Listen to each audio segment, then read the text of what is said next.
All right, welcome back to the Mogul Marathon Real Estate Podcast. I'm your host, Yannick Cudjoe-Virgil, and I'm super excited for our guest today. I think we have a really good one today. Our guest today is Larry English. Larry is the CEO of Union Property Company, a purpose-driven real estate investment firm characterized by 30 plus years of experience amongst firm leadership, where he leads the strategic vision of the organization. Larry is a former NFL player, first round pick for the San Diego Chargers, and has now been involved in development projects that has eclipsed well over $80 million. Larry is also an active member of the Urban Land Institute Los Angeles chapter and currently resides in LA. Larry, welcome to the show. Yeah, thank you for having me. I'm excited about this. This should be fun today. No. So I was, before we got on, I touched on like I was a big Chargers fan back in the day, and I remember when you got drafted, and I was like so excited because I was like, man, I'm gonna play for the Chargers one day, the Chargers, that was my team. So why don't you give the listeners a quick background story of like who you are and how do you get to where you are today? Yeah, I would say that relative to background. So like my background, I'm originally from the Midwest. I grew up in a working class suburb outside Chicago, city called Aurora. And the one thing that I could say that the way in which I was really blessed was, having an incredible support system around me from really early on, in both my mother and then my grandparents.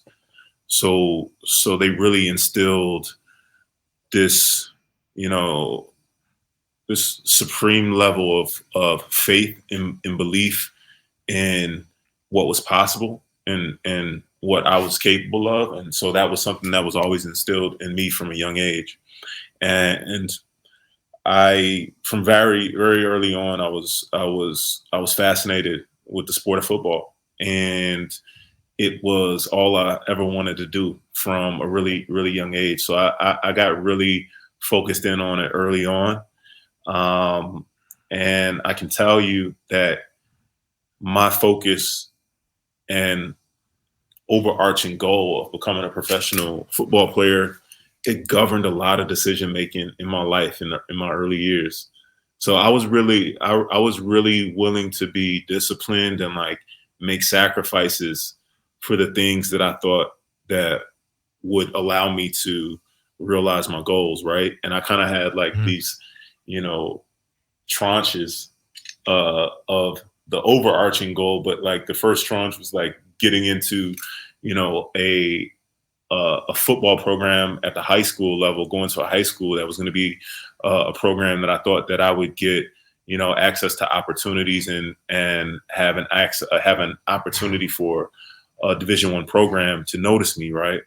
And so part of that was getting into a private school, and any extra money that my mother was making at the time, she was willing to invest that in me and getting access to better opportunities as it related to the school system, right? Making sure both my sister and I were in private schools, even if it took us having, to have the financial aid programs or what have you that allowed us to be there. I think it's those little things like that that ultimately led to each of the next like milestones of success, so to speak. And so the first thing was like getting into the high school that I was going to be able to focus on my academics, but also focus off the field as well and keep my head on a straight and narrow to then get to that next milestone, which is getting a scholarship to college, right?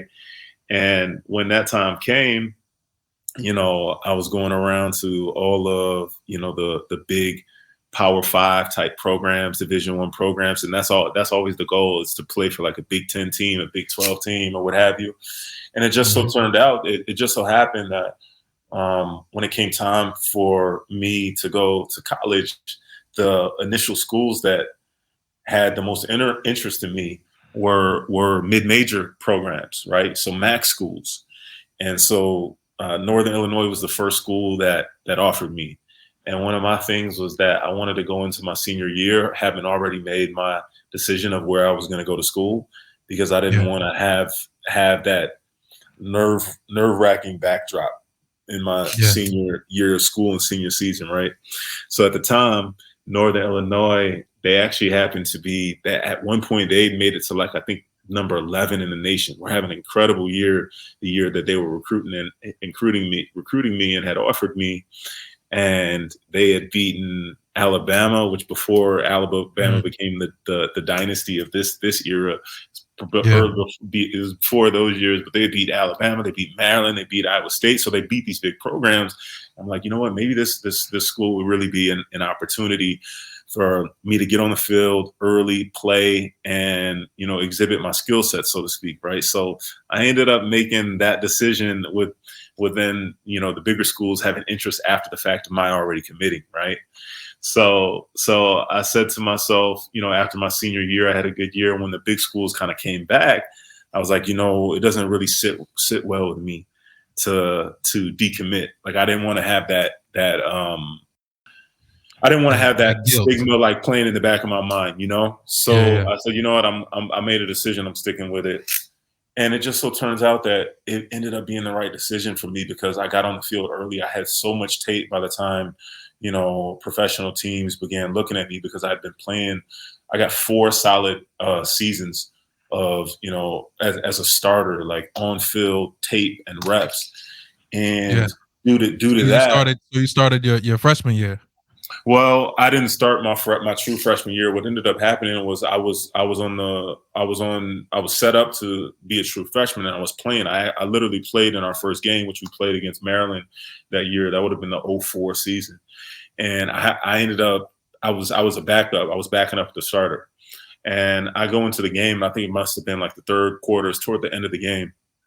I gotten decent amount of reps throughout the game. It was fast. I can tell you that. It was the first time, being on a Division I field. It was a little much faster than high school. But what ended up happening is third or fourth quarter, whatever it was, I ended up getting a high ankle sprain.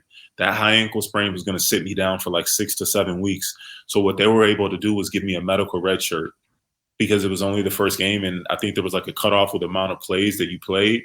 And I was able to still then get redshirted that year to then have 4 full years after the fact. And those 4 full years, I was a starter the whole time. So what that ended up leading into was the fact that as a senior, I led the nation in sacks for like active players at that point, because I had gotten so much tape. There's, so many of the bigger schools, guys don't get on the field as a starter until maybe their sophomore or junior year, right? And I had 4 years as a starter. So I think it was all of that. It kind of led into me having the opportunity to really become like a high draft pick. I would have never thought that. You're talking about somebody who didn't really, coming out of high school, have the big time offers, right? Mm-hmm. I didn't pay attention to what round I got drafted in. I just wanted to be an NFL player. But I remember midway through the NFL season, when the agents were able to start contacting you, a few of them were telling me, look, the way this thing is going, by the end of this, you could end up being a first round pick. And I was like, wow, are you serious? And sure enough, it ended up happening, right? And so what I can tell you is just that that chapter of my life really served as a testament to what's possible when you have a focused mindset and you have, deep faith and belief in yourself, and you're willing to make sacrifices, right? And be disciplined. That's what it showed me. And so I can tell you that now in my professional life, right, where I'm kind of like, I wouldn't say I'm a rookie, but let's say I'm a sophomore or junior. Now I've recommitted to that same level of faith and mindset. And that's what's really got me to the point where I'm at in the business world right now, so to speak. Yeah, that's an awesome story. And so how was that transition, right? Because I know you and I are part of like a little small group with former NFL guys, current NFL guys, and we always talk about like the transition, right? Everybody, that's something that is popular now with different shows like The Pivot, I Am Athlete. Right. Like, how was that transition for you? Like, because for me, it was, I got injured, had to find something. I lashed on to real estate, read Rich Dad Poor Dad. Like, what was the transition like for you after you retired from the NFL? Yeah, great. That's a great question. I'm glad you asked that. What I can tell you is that, you know, I was always focused, and I felt like I had kind of like native smarts and acumen, so to speak. But Mhm. I, like as an example, I when I initially went to school, people were telling me I should go to the business schools. The business school at my university is really good. Get a business degree, right? Mhm. And that was the initial plan. But then when I got on campus, I was like, I don't necessarily know if I want to do that. I didn't have like a true desire to do that. It was just that I heard that that was a good idea or a good something that I should pursue. So it was like, oh yeah, I'll go into business school. But then I sat back and I thought about it. I was like, do I really want to? Do I want to do that? And I decided in the last minute not to do that because I didn't have like a deep yearning, urge, or desire to get a business degree at that time. So I went with liberal arts, right? And at that point in time, I was a young freshman that didn't know I was going to end up being a first round draft pick. I knew I wanted to go to the NFL and I was focused upon getting there, but there was no guarantee by any means, right? In my mind, maybe I was delusional. Maybe I thought it was a guarantee at that time. Mhm. But anyway, I was saying all of that to kind of get to the fact that I didn't really know that I would have such a affinity, such an affinity toward business until midway through my NFL career playing. So I played 7 seasons, and I would say 3 to 4 years in, I just kind of got this bug of, what's going to be next in my life, right? What's going Yeah. to be the second chapter of my life? Because in all honesty, at that point, my body was, I had some injuries. I remember around 2011, there was a lockout. So there was a lot of things going on in my NFL career at that moment. And, locked out of playing for 11 months or 10 months, whatever it was, you start to kind of look at all these other things. And I was like, what's kind of going to be next for me in life, right? Mhm. And I started getting this bug about wanting to go on this quest to find like what was going to interest me, right? And I think around that time, like the whole, dynamic of the entrepreneurial technology unicorn that was really becoming real big because social media was just beginning to take off, and all these things. So I was asking myself, did I have desires of, being an entrepreneur and starting a company, or, I was thinking about like what ideas could I bring to the marketplace that would be valuable, so to speak, right? And I don't remember exactly who it was, but someone gave me the idea of commercial real estate and it being a worthwhile vehicle, especially for someone in our shoes, making money in our full-time career, our day-to-day, our core business, right? Our core career, which is that as a professional athlete, can provide a valuable vehicle for you to have involvement with, investing the capital that you're earning, right? And Mhm. so I remember it probably would have been around 2010, 11, 12. I was a looky-loo for a lot of years at commercial real estate. And when someone told me commercial real estate, I took that to mean I always heard about people that would own like the triple net retail deals. So that was what I looked at as like grade A. And so I was kind of studying that for about a year and a half. I had a broker that was sending me deals and whatnot, but I didn't necessarily have the conviction at that age because the way that we're kind of conditioned as athletes is that we need to let our advisors control those types Yeah. of matters, right? Right. And Investing our stick to money into football. exactly. That's the way they can kind of condition you, right? And so it takes some time to unhinge that programming because it's been Yeah. nailed into our heads, right? And for some reasons, like rightfully so, I'm not saying that you should just hop into business and start cutting big checks, not knowing what you're doing. You definitely need specialized knowledge. You need to understand the nuances and the mechanics of business and how it works and the philosophy of business and what's valuable. And, you got to create some type of, level of discernment and attuning for it, right? But what I ended up finding out is that that only happens by jumping in the pool, unless maybe you Right. go to school and like you have, you go into business school and you kind of like learn through case studies and all that stuff. That just wasn't my route, right? My route was looking at opportunities and then finally having enough gumption and conviction to make an investment, right? And that year to year and a half of looking at those commercial deals, I ended up not doing at the time. And instead, I did something that was a little bit more intuitive, which was a residential deal where I was just going to purchase it and rehab it and then sell it.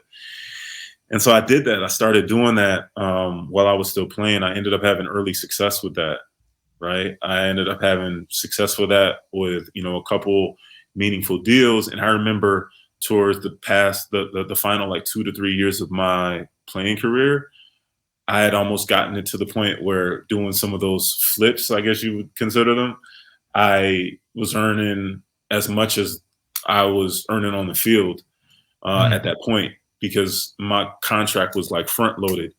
So the first couple of years were like my big earning years in my contract, and the final years it was a little more modest. So I was earning as much money in the real estate stuff activities that I was involved in at the time, and so that really gave me enough belief that okay, maybe this is going to be what the second chapter of my life is going to look like. And so to that point, I want to go ahead. I want to do something bigger, right? And so what I ended up doing was I ended up, finding a much larger transaction that I needed to bring in partners and all of those things to be able to, effectuate a deal of that scale. And what actually occurred was I got alongside people that frankly looked the part, older, been in the industry a lot of years, 40 years of experience. So my eye, like I was referring to that level of discernment, my eye at that time for the real estate investment world, it definitely had not gotten institutionalized by any means, right? It was more so I find an opportunity that maybe I feel is undervalued, and you invest capital to then add value to the asset and exit at a multiple, right? I didn't have that that underpinning of acquiring, assets and building out a portfolio that's a long-term portfolio that produces cash. It was more like a development type mindset. And I said, let me get alongside these developers that looked the part, been in the business a lot of years. And what I didn't understand, presumably at that time, was, I think historically by nature, developers can kind of have a mentality of kind of a gambler, so to speak. And there's a lot of really big developers that do big, incredible deals and then, make money, but then they end up giving the assets back 5 years later, 10 years later. They can't hang on to them. I think, there's a lot of developers that are notorious for that, right? And so what ended up happening was I unknowingly had gotten into bed on some of my early development deals with people that were a little bit had more of a gamble mentality than I had. They were a little bit more aggressive. Yeah. And so they ended up making decisions that I wouldn't have necessarily made. But in some of these partnerships, the way that they're structured, you have, voting rights and control provisions and all of these things. And I remember some of those early development deals that I did, I ceded control to the guys that looked the part, right? And they ended up driving us into a ditch on some things. And what that ended up doing was it forced me to take a step back, reassess my outlook and my position and what it was that I really wanted to do. And it brought me to the point where I said, look, I enjoy this industry. I'm going through a time right now that stings a little bit and that's challenging. But it was that challenge that turned me into the business person that I now am, right? And it's an evolving and a ever-growing process on a day-to-day basis. But it was those challenges that stung early on that showed me, okay, it's not all, peachy keen and roses. You have to really approach this thing with a long-term mindset. And there's no, like at that time, unknowingly, I had this mindset around, this deal is going to be the big one, and I can figure out what I want to do after this, but this is going to be the big one. Almost kind of like Yeah. that not one hit wonder, but that mentality of And around that's and just that's and that's you just because need this one deal, just being an yeah. experience. I thought that at that time, right? But now I see that it's about building a legacy. It's building, a firm that will stand the test of time, and that will last for the long term, and that you'll be able to add value to people. The people and the team members that you bring in. It's about leading them and providing value and service to those folks as well, because they can accelerate their careers through the infrastructure that you're setting up. So that's kind of the mindset that I have now. And what I could say is that it was those early challenges that forced me to look at things in that manner and become much more sophisticated. Went back and got certified, institutional caliber real estate investment and financial modeling and all these things. But again, like I was saying, it was those early, challenges that brought me to becoming that type of the type of investor that I am now. Yeah, no, I'm excited to talk. I want to put a pin in this real quick because let's talk about. Well, first I want to reverse before you touched on like the deals that turned you into the investor that you are today. Yeah. Let's go back to when you started, when you made that. I don't want to say that it might have been, and maybe I'd love to get your thought on that. Was it a limiting belief when you wanted to start off in commercial and you said, hey, I'm going to start flipping houses? Was that like a limiting belief that you I thought it was more of like kind of a base hit approach, where I thought the entry price was a little bit more digestible instead of just jumping right into the fire with my first deal being a 7-figure equity requirement. And so I would have had to kind of like fight a lot of my advisors at the time on doing something like that. And so I did something that was a little bit more digestible. I thought it was a way that I could kind of like sneak in the side door. So for our listeners today, would you say, hey, get started in residential, work your way up into commercial, and kind of have that step-by-step kind of process or mentality? Or did you feel that your team, because you were surrounded by a good team, you were able to jump into larger transactions and have that confidence? What if you were to turn the tables and start back over again? Would you have gone into commercial first? Right. This is what I would do. So look, if I could, with hindsight being 2020, there's two, and I think that these two ways of getting into the industry, I think they just depend upon risk tolerance and kind of mental makeup, right? And so two really sensible ways that I think scale very, very well is to, one, approach real estate as an institutional business from day one and go to school for it like many folks do, or go to school for business and then get like some type of specialization in real estate investment or development or what have you, and then go get a job for a real estate investment firm and learn on someone else's dime. There's a lot to be said for doing that, right? And so I in no way discourage folks from taking that approach. That wasn't my path, but I think that can actually be a wise approach because you learn from day one and you're exposed from day one to the highest levels of business. And from under someone else's umbrella, you get to see how uber successful folks in the industry conduct themselves. And I think, Yannick, you and I have chatted about this in the past. Like you went and worked within a private equity firm, a real estate private equity firm, if I'm not mistaken, at one point. So I think that that's like a really wise way to get into the industry. I just didn't have that vantage point at the time, right? So there's that option, right? Which I think is actually really advisable. And then the second option, I would say that I've seen, colleagues and friends have a lot of success with is Mhm.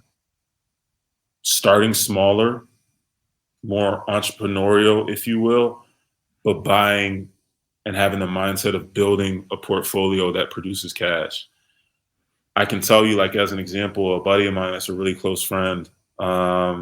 He's my age as well. Did not have a background in like professional sports or anything like that. He was actually in sales Yeah. in his early years.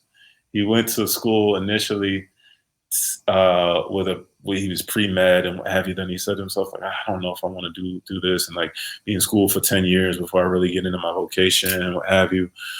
So he went and like changed his major to more of a kind of broader focus, so to speak. Ended up graduating from school, but alongside that, he got a job in a call center. So he ended up becoming a sales guy, and Yeah. it ended up being something that he was really good at. And he got to the point where he was like kind of like the top guy in the call center, so to speak. And Yeah. so he had the latitude to kind of like go to his superiors and say, look, I'm doing this, and I'm kind of a rainmaker, so to speak, in the office, and I want to raise and what have you. And he did that at one point, and he probably was in his early 20s at the time, and his superiors didn't want to give him the status or the promotion that he thought he was worth, so to speak. So he said, you know what, I'm going to start looking at other options, for my own evolution as a business person.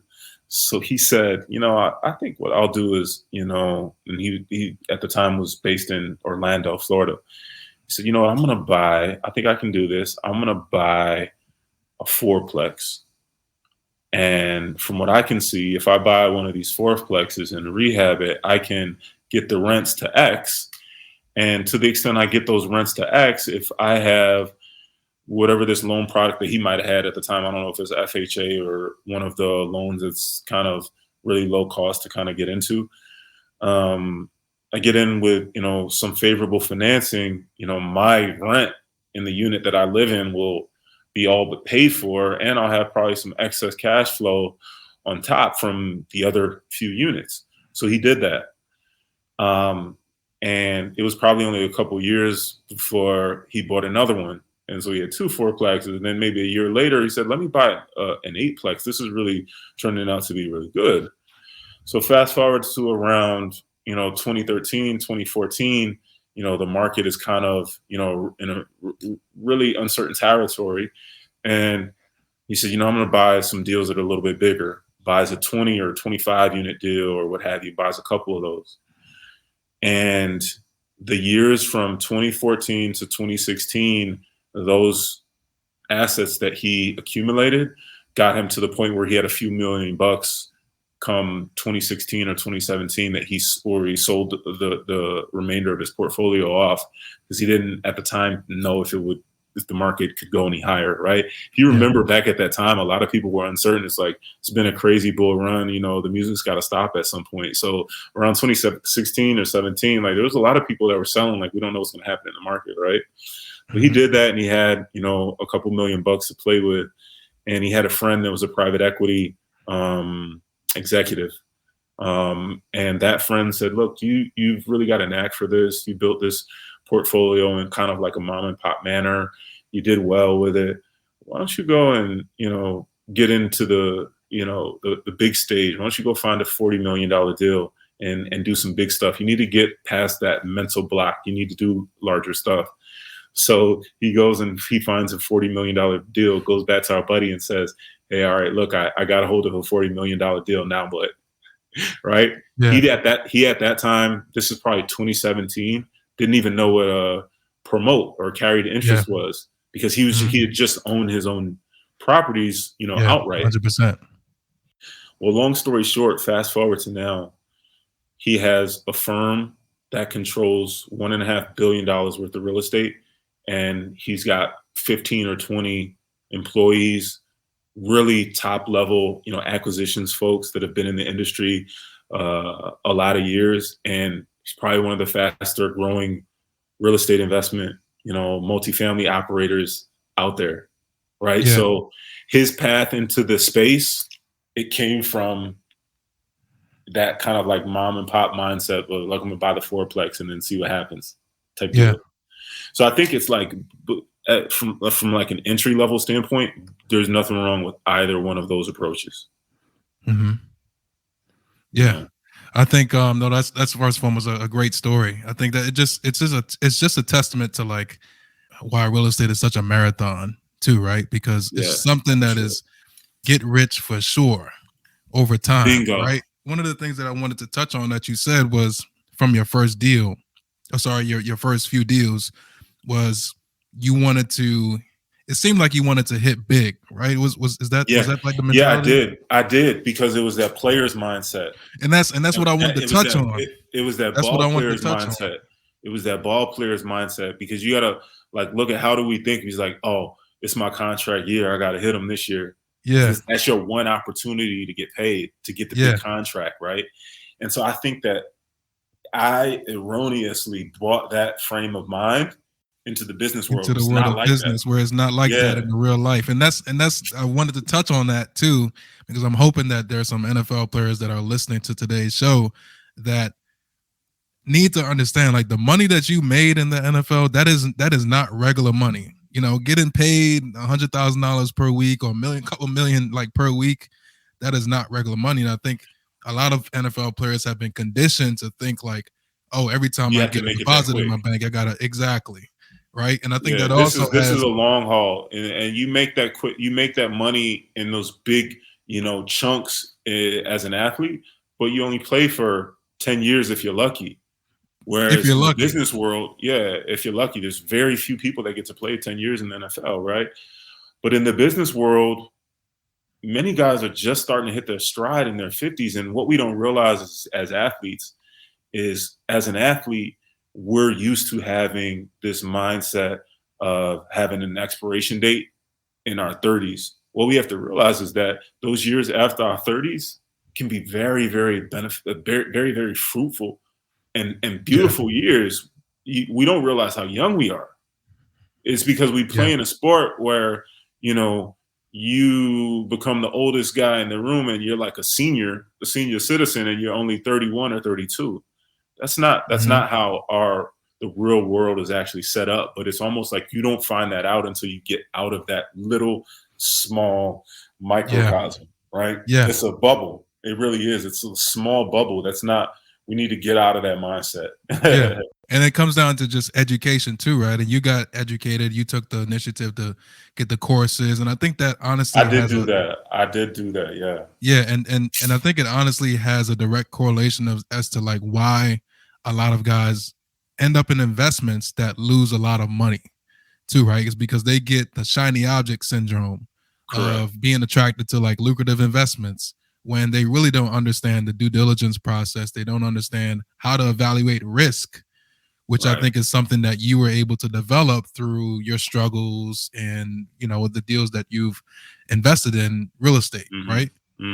For sure. For sure. That's brought me to the point now where I definitely approach things with a much more keen eye.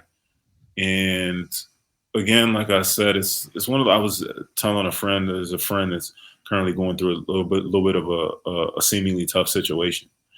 And I was telling her this morning that when these tough, like challenging situations occur in our life, when you're in the thick of it, it's hard to realize that it can actually lead to something much better and much more Mhm. beneficial for our evolution and growth. And it's like, who was it that said it's like these things don't happen to us, that we have to realize they happen for us? It's Mhm. hard. It's challenging times don't happen to us, they happen for us, Yeah. because it takes us to that next level which is required. I remember right around the time that I was my NFL career was kind of coming to a close, I got really into reading, which before I wasn't like a big time reader. But I read a couple of books early on that just changed my whole mindset into like now see myself as a lifelong learner where I've got to be learning and studying something every day. It's like it kind of fuels me, right? And I remember those early years I had started to follow and pay attention to a guy, Ray Dalio, who ended up being like, he's the founder of Bridgewater Associates, which is the biggest hedge fund on the planet. And he's worth 20 or more $billion, right? And he's probably one of the most well-decorated hedge fund managers of all time. And he says it all the time. He talked about it in his book, how it was a super, super painful challenge early on in his career, when he had like this naive, pompous overconfidence about some investments that he was making on behalf of some of his investors. And I think it was in the early 80s or late 70s. And it was a painful, painful experience. And even more so, he was being filmed at the time around he was like doing interviews around some of the investments that he was making and the choices, the ways with which he was deploying capital as early years of his firm that were just completely wrong. And he talks about how he looks back on that. He's like, wow, I was like so uninformed. But it was that turned him into then becoming, he's on the caliber of like a Buffett or someone like that now, right? Yeah. It was that early challenge that, forced him to evolve into something much, much more meaningful and got him to a place where he provides a much higher level of service. So that's always key, right? Yeah. It's about your battle scars and just learning from them. Things are going to happen in this business. I've never had a deal that went 100% as planned, but just being able to like embrace your battle scars and learn from them, right? And not make the same mistake twice. I think that's the people who are able to fail quicker and also understand the growth, also understand the positives out of those challenges. I think are the ones who are able to like get exponential growth, because one, they've failed much faster than the average person, and then two, they're constantly learning from their mistakes, which eventually makes them a way better investor. I would agree with that. I would agree with that position, because I mean, look, frankly, like I told you, the early success I had was fine. I was doing things on my own. Part of it was probably timing the market or where I was at, like in the cycle. So I kind of like had some early, I fell into some early success, but then that next step that I took into doing the much bigger stuff, right? Had that been a success right off the bat, how I'd went into it, I don't know that I would have become what I ultimately became as I stand here now, right? I don't know if my mindset would have gotten to the place where it's at now. So like I said, I'm grateful for it. And now I'm at this place where I really realize that those challenges, they happen for us, not to us. It's kind of the same thing with me, what seemed to be, maybe somewhat of a dynamic around like settling for a quote mid-major program instead of a big Power 5 program or a Big 10 team or something like that. It was making that decision and remaining true to my word that ultimately led into me being a first-round draft pick, right? Who would have thought? I was the first-round draft pick to ever come out of my university. And now there's been a couple more since that. But I was the first one. And not many people would have thought that coming from that school, that could be possible. But yeah, I think like you said, failing quicker and having those early challenges, they turn you, and if you approach them the right way, it has the opportunity to turn you into something much stronger and better. Yeah. No, that's amazing, man. So let's talk about your deals. Let's give the listeners a little bit of context of like your portfolio size, what you're working on today, and how you're kind of putting these deals together. Whether you're using your own money or raising capital, or how are you doing deals in today's environment? Correct. So look, what I can tell you is, as I had alluded to before, it's, taking the big leap and having, setbacks and challenges with some of the early stuff that brought me to where I'm at now. And part of me being where I'm at now, so to speak, was the bigger stuff, the one thing that it did do when I got into that, and that would have been around 2015 when I got into like those larger transactions, is it exposed me to a much larger. I guess you kind of could kind of refer to it as I got access to the real estate industry at a much larger level, like more of like an institutional level, so to speak. And I got around the fact that I had conviction and made the leap. I was able to reach out and surround myself with really sophisticated folks in the industry due to the fact that I had kind of dove in. And I wasn't doing business with these people at the time, right? But I think the fact that I showed the initiative of kind of maybe turning this whole premise of the, dumb jock athlete, or I kind of like turned that on its head by like diving into business. It gave me a little bit of a access pass into the real estate industry at a much more sophisticated and institutional level. And I can tell you that part of that was me just having the mentality of like calling people, picking up the phone and reaching out. Like as an example, I heard someone told me about Don Peoples.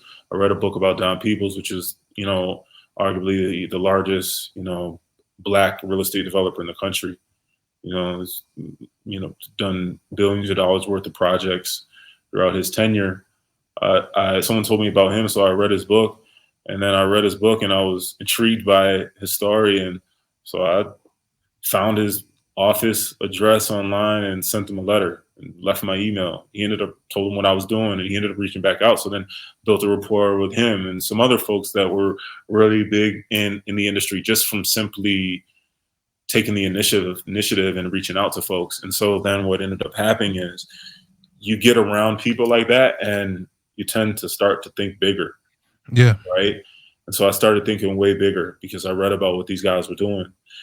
And from my reading about what these guys were doing and then getting access to them from simply just reaching out to them or having someone introduce me or things of that nature, my vantage point grew with how I could position myself in the industry.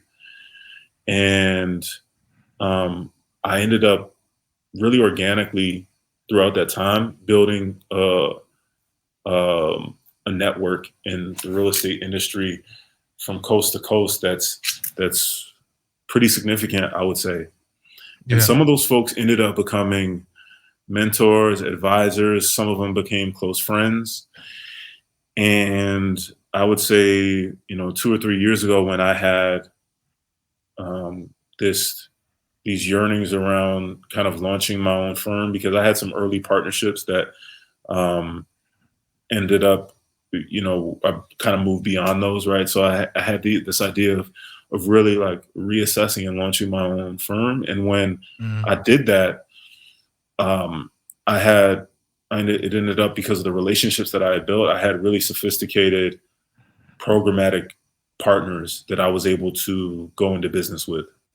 Yeah. So that was what was the huge benefit for me to be able to launch the organization that I did, to where now, I've got about 8 internal team members, and we've got 2 business strategies, a land development strategy and a value add strategy. And both of those platforms, we have programmatic relationships or partnerships with some of the top firms in the industry, right? Each one of those strategies has its own corporate partner, so to speak. So on the land development side, we're part of a venture that is backed by a very, very large public home builder.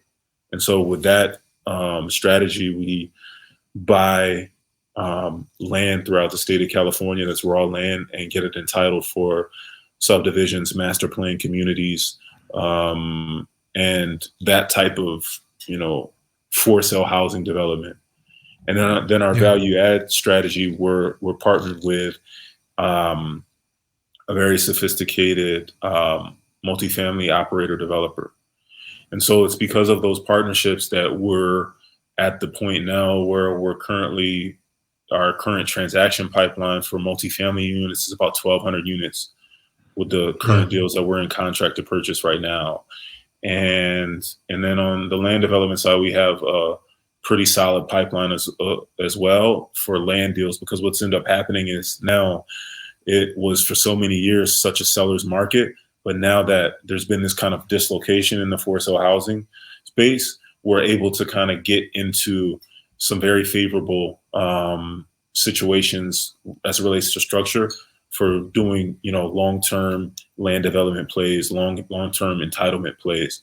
So look, those deals take three years a lot of times, but you have a big payday at that 3-year mark when, and with moderately low risk, because you have an extended escrow structure where you more or less have an option type contract, and you go and your dollars go into the entitlements that you're basically applying for, which can be expensive, and that can go into the millions. But you can have $1 million worth of paper really quick.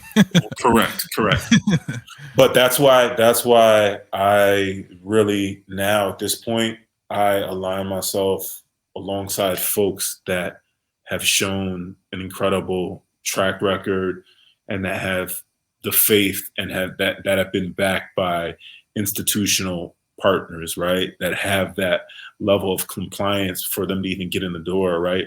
And so we've really been fortunate enough now to build our organization under that format where we have, 2 really sophisticated corporate partners, and collectively our venture on the multifamily side controls about 5,000 units or so roughly. And the development side, it's backed by, like I said, a public home builder. So it's a significant amount of capital that we have to then deploy into land development deals. That's really great how you were able to leverage, relationships and partnerships to scale and just be amongst the greats, right? Because in the beginning, those folks were my advisors and mentors and things of that nature. And then as the relationship grew and I got to the point where I became more valuable and I bettered myself as, from a maturity standpoint as a business person and things of that nature, then I was fortunate enough to have those folks come to me. It's not like I went begging them for an opportunity. It's like those folks saw something. I guess I must have showed something within, like, from the level of grit over the years that they came to me with these opportunities. And it truly was like almost kind of like attracted like really great people around me. And so it's due to those great people that I'm able to have the firm that I have now and be building what I'm building. Yeah. No, it's this business is all about relationships. I always like to say you're always one person away, right? It's kind of similar to like the NFL space. Is like you're only one team away, right? Right. And it's all about having healthy partnerships. And I'm sure that being in the situations that you were in when you first got into real estate with the development projects had a lot to do with that maturity of selecting and vetting partnerships as well too, because you move a little differently when it's things, right? You don't necessarily move a little loosey goosey and, hey, I see this guy's over here doing this, let me partner up with him. I'm sure it was definitely detailed and thoughtful about who you're partnering up with, and also having that visionary to see the long term in the partnership as well, right? Which could also propel you on a different level, because as you mentioned, you got yourself up to be like more valuable within those conversations. So, now we're talking a little bit differently. Yeah. And look, what happened was throughout that time, like I remember when I first got into the business, I thought it was all about the deal, and then like investing in the deal. But then what I found out is that the best investments that you can make are the investment into yourself. Right. So I invest in myself now, like executive coaching, mindset coaching, all of that stuff. Like I'll invest in myself as much as I invest into deals, so to speak. It's worth that to me because I think that the better we become as individuals, the more impactful we'll be able to be at home, at work, whatever it may be, right? Yeah. So investing in yourself, and then also the other thing that became big for me was investing in my own firm, and like investing in building out infrastructure, Yeah. that, investing in people that are going to add value, and getting to the point of kind of creating the habit of entrusting the right types of individuals to do things on your behalf, and not trying to do it all and go it all alone, right? Because early Mm-hmm. on, it's like I had that mindset of You were trying to do it all run by things. yourself. Correct, correct. And you're not as useful when Yeah. you do things that way. Yeah. Yeah. So And you don't have the so dexterity to kind of be around touching everything to get it to the point where you want to get it to, right? Or do right, it your way, right? It's almost like you have to delegate and and and know the importance of that too, or else you're kind of going to right, run yourself crazy, you know. right, for sure, for sure. So Larry, if our listeners want to follow you, invest with your company, you know, what's the best way for our listeners to do that? Yeah, I would say, follow me on Instagram, Larry English _.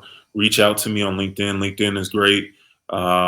It's the name Larry English, yeah, and if you look me up, you should be able to find me there fairly easily. And then you could go to our website. It's www.unionpropertycompany.com. That's the name of my firm, and I'm happy to get connected with anyone, frankly, and if there's questions or you'd like to kind of get acquainted, I'm happy to do that. That's perfect. So, Larry, thanks so much for being a guest on our show. We talked a lot about Yeah, that transition from the NFL. I mean, the mentality of just understanding investments and risk and how you're able to scale and be amongst different partnerships. So, thank you for being a guest on our show. Thank you to the listeners today for joining into another episode of the Mogul Marathon Real Estate Podcast. I'm so excited we had a chance to talk to Larry today, and just want to let you know, remember, real estate is a marathon, not a sprint. Run your own race. Thanks yeah, for again, Larry. sure. Yeah, this was great. Take care, Yannick. I appreciate it.